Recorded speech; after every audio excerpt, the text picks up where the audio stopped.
Hey guys, welcome to the sixth episode of Fangirls Only. This week our special guest is Vanessa Nagoya. Hi. Hi. Hi, how are Oh my you? gosh. I have a story for this morning. I'm so sorry. Literally, I woke up and then I was like, okay, I want to go to Equinox before because I woke up early enough. And then I realized I didn't have any clean gym clothes. So then I went to go to the laundromat. And then after I was like, oh, I have clean gym clothes. Now I can go to Equinox. Oh my gosh. I'm so sorry. It's No, don't okay, even don't worry worry. about it. Don't worry about it. Okay, so before we start, do you want to tell us a little bit about yourself? Sure. Yeah. Just like basic. Yeah. Yeah. Okay, so I'm Vanessa Nagoya. I'm 19 years old. I currently am not in college. I'm taking kind of like a gap year off, but I also don't really think I'm going to go back to UCSB because that's where I was.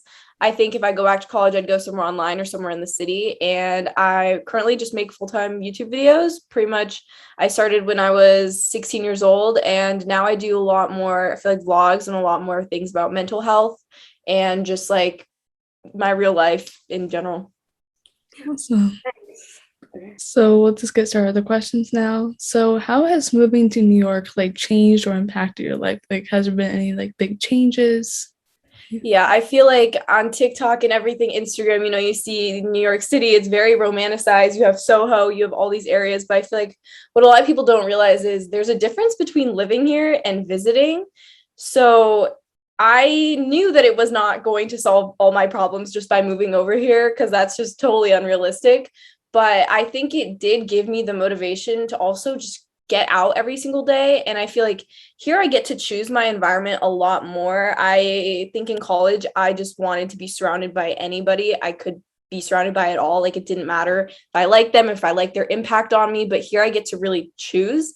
And I think that I really enjoy being alone. I spend most of my time here alone. And it's not that I feel lonely. I just prefer being alone because I get to do things on my own schedule. And then I also do get to meet up with people that are very like minded. I find that there's a lot of creative people here and also really just motivated people here. So that's been really good to surround myself with. I agree. Okay, next question is, okay, so the question is, how are you doing mentally? Also, how are you dealing with your mental health? And do you have any tips on working on mental health? I think mentally right now I'm the best I've ever been in the past year. I struggled a lot in college, and now I've kind of come to terms with knowing that like just because it's cloudy out and it's because I think I always lived in California, it was really sunny out all the time, so I didn't really think the weather would really affect my mood that much, but being more aware of the fact that like the weather does affect my mood helps a lot, and it also makes like the sunny days mean a lot more to me just because I don't take it for granted anymore. And I think also trying to spending a lot more time with myself. I've become a lot more aware of myself and I know my tendencies now. Like, I remember I never really struggled with like anxiety or really, I don't want to say depression because I don't like to self diagnose or anything, but until college, and towards the end it got really really bad to where I would start to like shake out of nowhere and I would totally just overthink myself like into the deepest darkest hole. And so now here I feel like I make myself really busy, but also I don't try and like push these thoughts away. So I'll be trying to like take a nap or something because I'm exhausted, and all of a sudden my brain will just start talking to me, and I wish that it didn't do that. And it'll just start thinking like, oh, you should have just stayed in college, it was a lot easier then, like right now you're going so many back and forth, like at least you would have been secure. But also I know that I was not happy in that way at all, so instead I just kind of like force myself to go out and kind of just like I feel like I just forced myself into getting into better habits. Like I used to sleep until noon every day at least, but now I feel like my body naturally wakes up at 9 just because I've been setting alarms and trying to go to bed earlier. And I feel like I expected a lot of people to kind of keep me accountable, but being here alone, I have to keep myself accountable.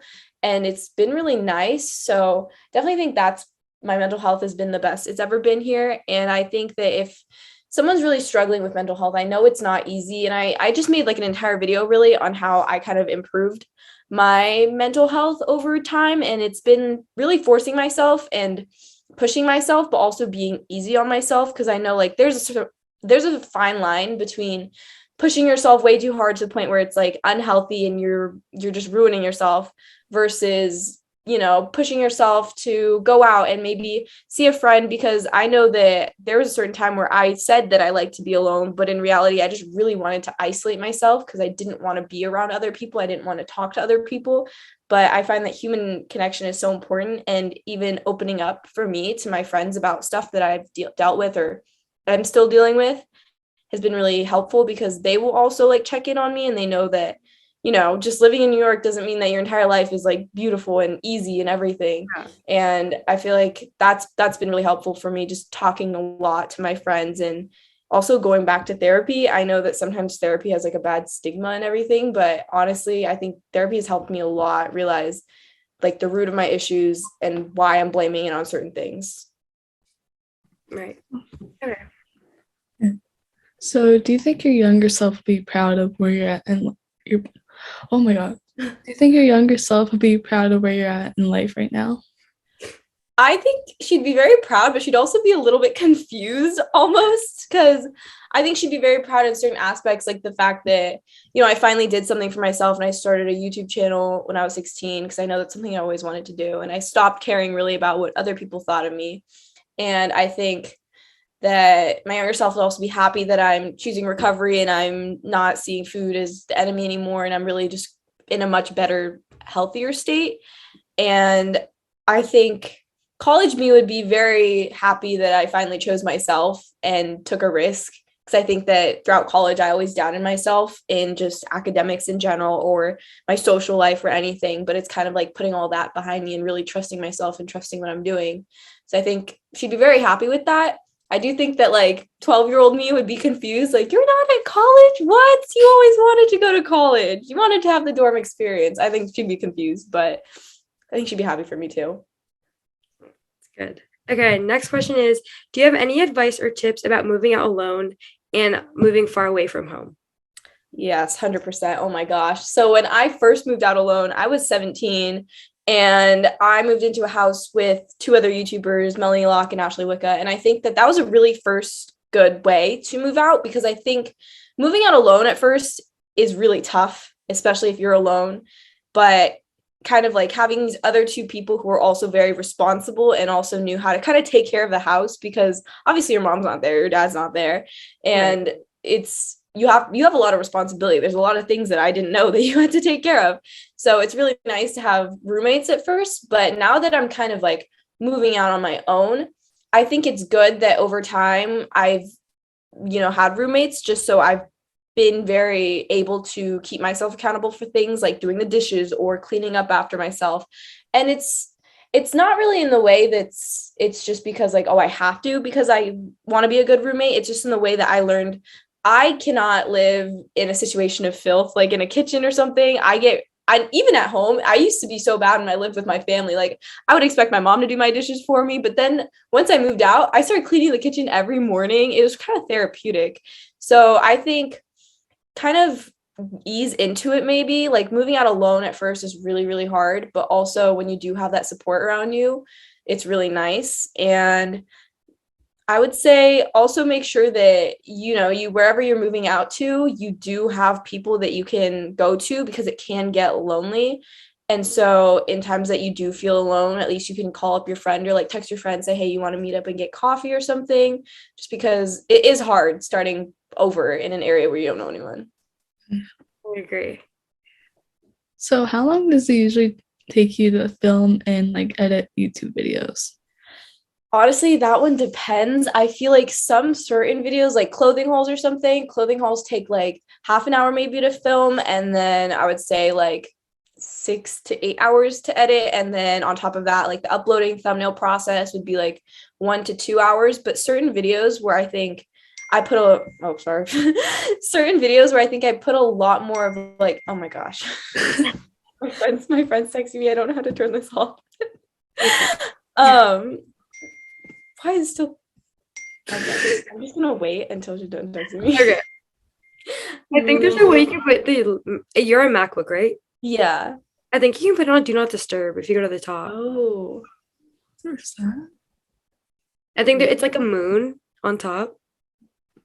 When you like click your messages? Like, hold up. Here, I'll take a picture of the screen and show you.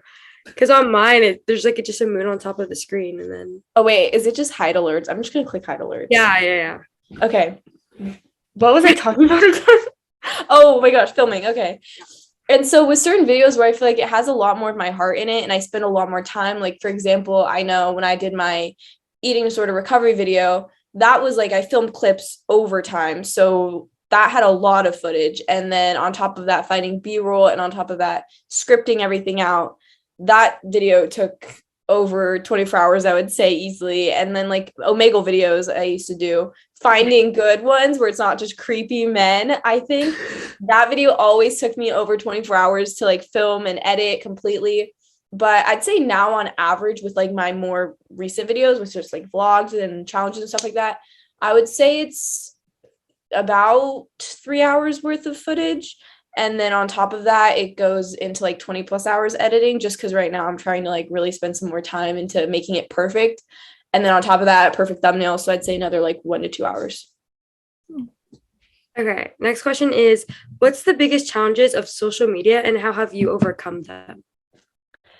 I feel like just in general, it was really comparing myself to a lot of people. And I know that's super, it's what everyone says, but it's so true. I know that when I was like in high school or even at the beginning of college, like seeing people in my grade post these pictures, I would just be like, oh my gosh, this is what, like my Instagram doesn't look like that. So I feel like it changed a little bit of who I was just to like fit in almost. And then especially in college, you'd see all these people. I went to UCSB, so it's like a beach party school. And so people would be posting like partying things all the time, like bathing suits all the time. And for someone who was like in recovery, really, it was really hard because I feel like I was really insecure all the time about, I've never wanted to show my body or anything like that. But it was like college culture almost. So I felt like I had to.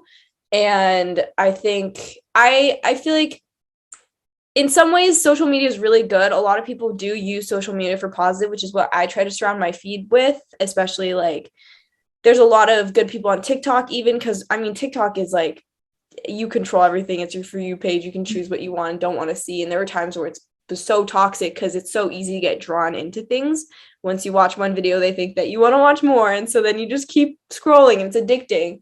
And so by curating kind of like what you want to see, it's been a lot better.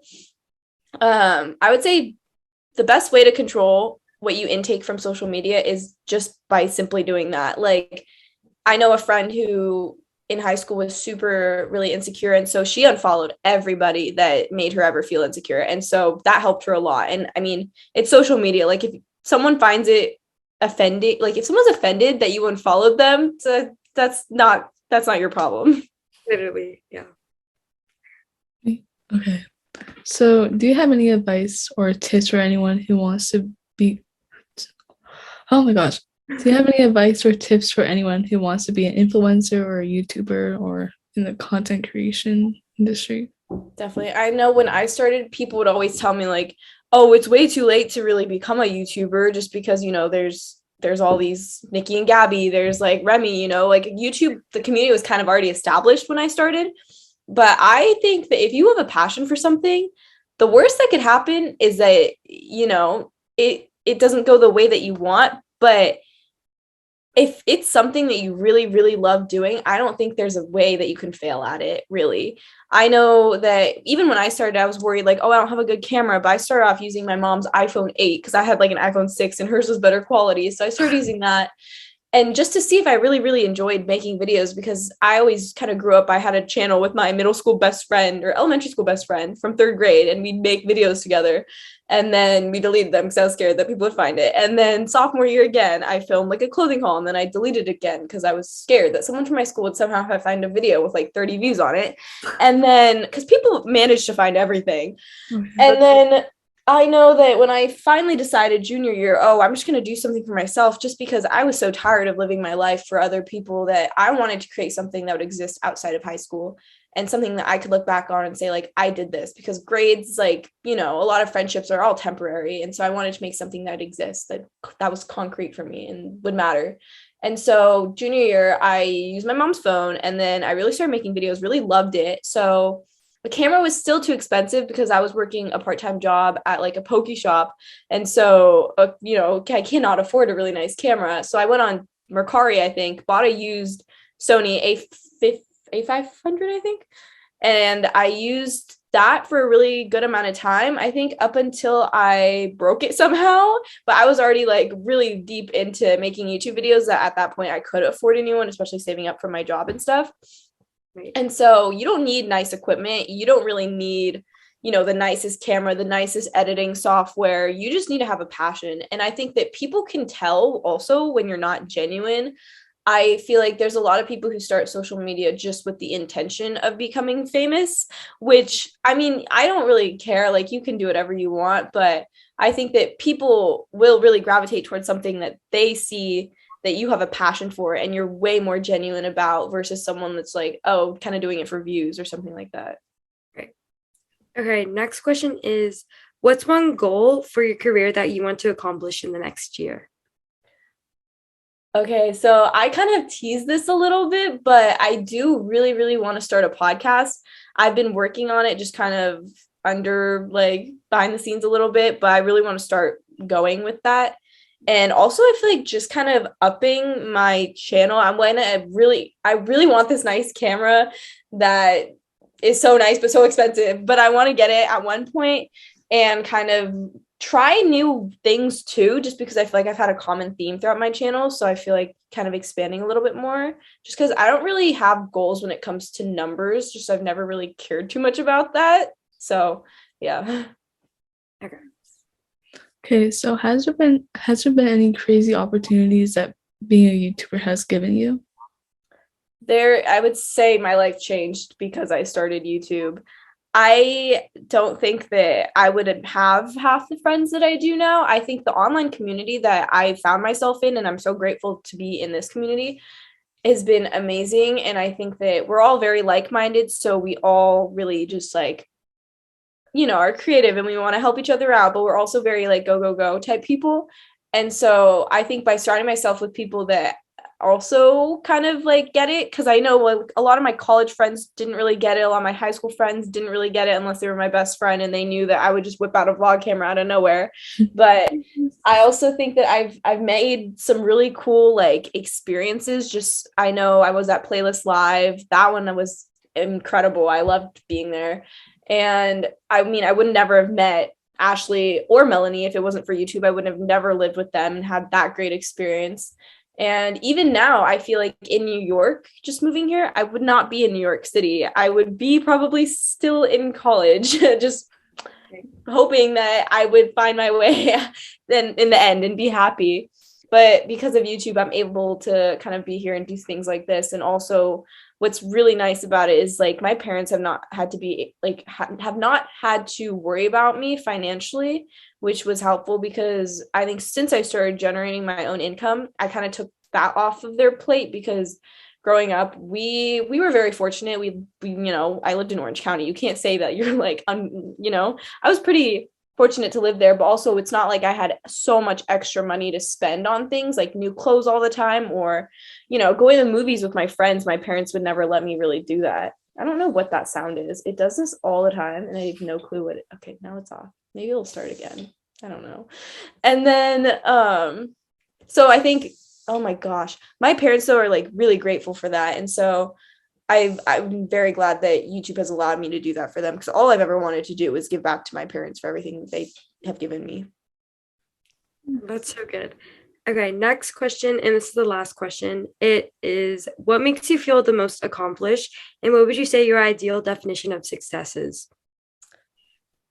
I feel so accomplished just when I feel like I get messages from people when I say something and it genuinely really resonates with them. I remember when I started sharing like my first ever video I ever talked about my eating disorder, I was still going through it. And I just sat down in front of my camera because talking to my camera is very therapeutic for me. That was like my therapy before I actually started going to therapy. And then I would just talk and ramble because it was so much easier for me to say it to a camera than it was to a person for some reason, like my mom or something. And so I remember just talking and thinking like, oh, I don't know if I'm going to upload this. And I remember uploading it, and so many people really connected with it. And I got so many messages telling me that, that what I said really inspired them to also recover. And it's the fact that I could have so much of an impact and like a positive impact and really push people and inspire people. That's when I feel the most accomplished, when I can really just reach people and like speak to their hearts. Because there's a lot of content I feel like that I make that's also lighthearted and stuff, especially on TikTok. But when I talk about something that's meaningful and people really receive it, I feel so accomplished. I love talking to like any of my supporters. And what was the second question? What's your ideal definition of success? I think, oh my gosh, success for me is not when you finally reach a certain subscriber count or you got your dream brand deal. I wouldn't measure success in anything like that.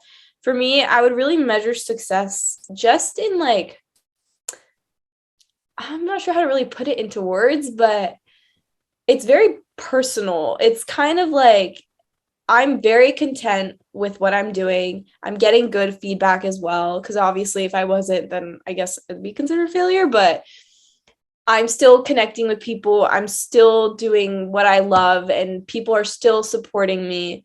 I'm, able to still do these cool things. And I would say that is what I would call success, because in the short run, you might upload a video and it might not quote unquote like do as well, where like compared to other videos, people aren't that interested in it. And I wouldn't say that's failure, but I also wouldn't call that a success. And so I think just in the long run, when you kind of step back and look at everything you've been doing in the past months, past year, and you think, I'm really happy with what you've been doing and I enjoy where it's going and excited for what's to come, I would say that is where I would define my own success. Okay. So that was all for today. So thank you so much for coming on. It's great having you. Yes, Yeah, of course. Thank you for having me. This is really cool. No problem. Thanks for coming on. Of course. Literally DM me anytime. All right. Okay. Bye. Have a good day. Day? Yes, day. Okay. Have a good day. Fangirls out.